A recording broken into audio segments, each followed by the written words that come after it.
बैर कराए मंदिर मस्जिद, मिलन कराए मधुशाला।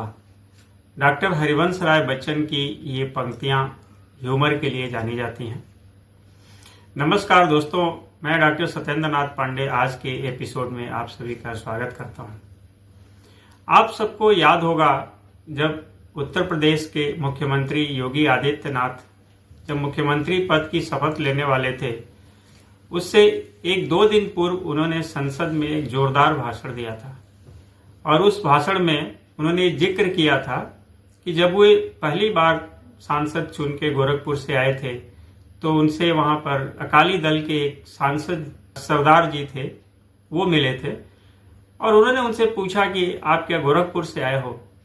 तो मुख्यमंत्री जी ने बोला कि हाँ, मैं गोरखपुर से आया हूं। तो बड़े अजीब से भाव से उन्होंने उनकी तरफ देखा।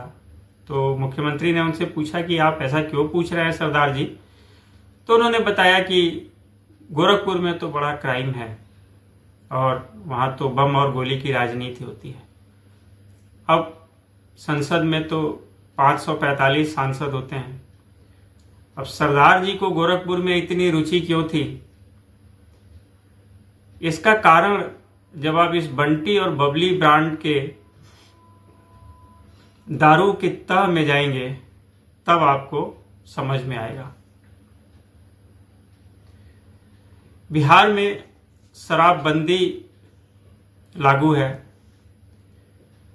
लेकिन आपको थोड़ी ऊंची कीमत देकर, थोड़ी नहीं बल्कि ज्यादा ऊंची कीमत देकर, 2 गुने 3 गुने की कीमत देकर आपको बहुत आसानी से वहां बंटी और बबली ब्रांड का दारू मिल जाता है।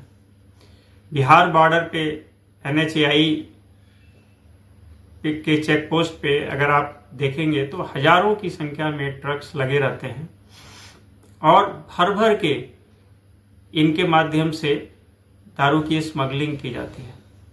सबके रेट तय हैं, कितना थाना जाएगा और कितना बिहार के बाकी हिस्सों में जाएगा वो सब तय होता है।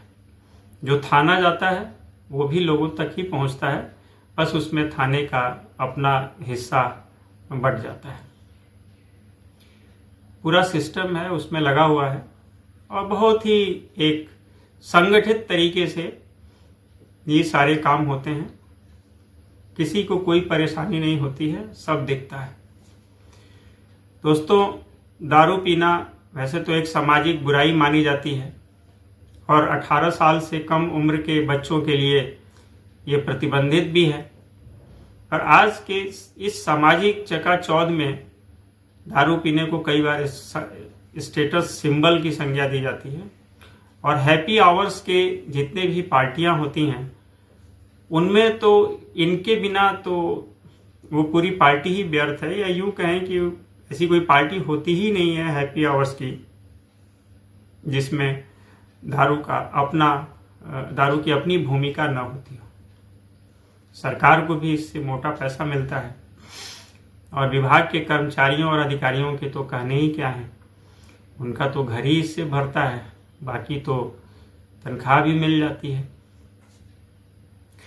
बंटी और बबली ब्रांड दारू इंडियन ग्लाइको लिमिटेड नाम की एक कंपनी गोरखपुर में स्थापित है और वो इसको बनाती है।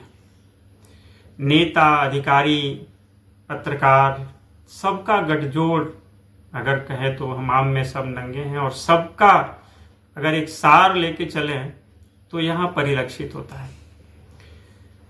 देखिए, इसका सीधा सीधा संबंध तो नहीं है, लेकिन फिर भी मैं यहां जिक्र कर दूं कि देश के प्रमुख अखबार, हिंदी और अंग्रेजी के प्रमुख अखबार हिंदुस्तान टाइम्स और हिंदुस्तान की चेयरमैन शोभना भारती के देवर श्याम सुंदर भारती इस कंपनी के मालिक हैं।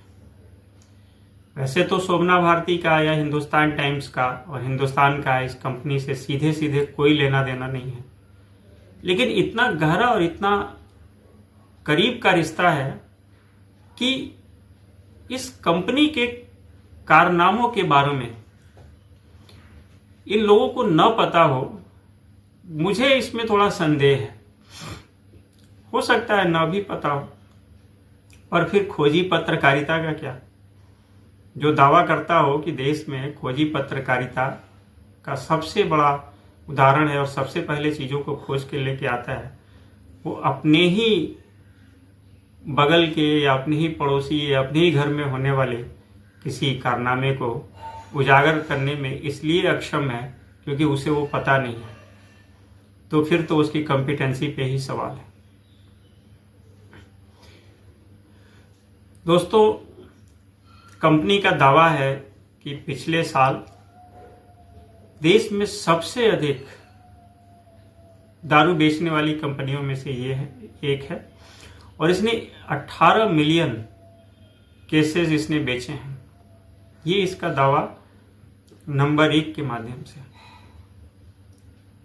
बाकी तो सच तो ये है कि इसने इससे 3 गुना 4 गुना का कारोबार किया है और उससे पैसे कमाती है। पैसे कमाने में कोई बुराई नहीं है, कारोबार पैसे कमाने के लिए ही किए जाते हैं, लेकिन जिस तरीके से ये पैसे कमा रही है और जिस तरीके से समाज में गंदगी फैला रही है, समाज में बुराइयां फैला रही हैं और स्मगलिंग को बढ़ावा दे रही है, वो ठीक नहीं है।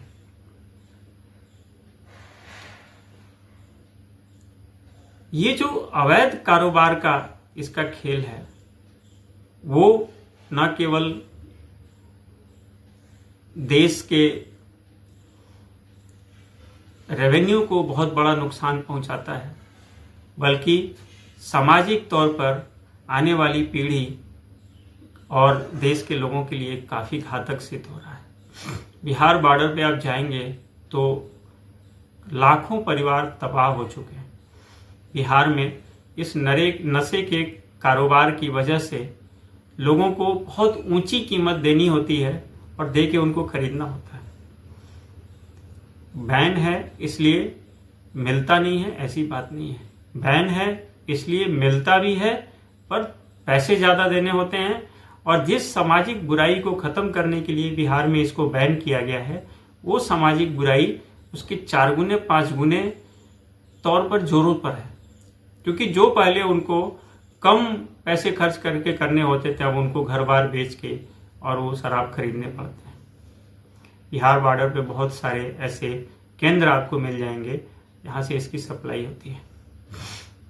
इसकी कीमत बिहार के लोग चुकाते हैं, बॉर्डर के लोग चुकाते हैं, और गोरखपुर के लोग, ये हमारे माननीय मुख्यमंत्री श्री योगी आदित्यनाथ का क्षेत्र है और गोरखपुर इस नशे के कारोबार का केंद्र है और गोरखपुर के लोग इसकी भारी कीमत चुका रहे हैं।